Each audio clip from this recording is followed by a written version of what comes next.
減肥唔可以食澱粉，梗係唔係啦，可以食少啲，但係絕對唔可以戒咗佢，因為澱粉有豐富嘅維他命 B 雜，特別係維他命 B1、B3、B7、B9，其實對我哋頭髮嘅健康非常之重要。如果你為咗減肥而唔食澱粉，有機會易啲甩頭髮㗎。咁同埋我都見到有唔少人減肥就唔食飯，但係同時間就食好多有汁醬嘅餸菜，咁變相攝取多咗熱量同脂肪，一樣會肥㗎。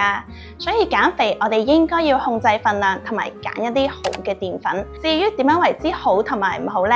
新嘅健康飲食指南亦都再一次強調，我哋應該減少攝取精製嘅澱粉，例如係白飯、白麵包、蛋糕、伊麵，取而代之嘅就係一啲更健康嘅原型食物，例如係紅米、糙米、燕麥，甚至係薯仔、南瓜、蓮藕呢一類根莖類嘅食物。咁同埋啦，我哋建議每一日攝取2至4份全穀類，大概半碗嘅紅米飯就等於1份。咁當然啦，大家都可以根據自己嘅身體狀況，甚至係活動量而適量調節嘅。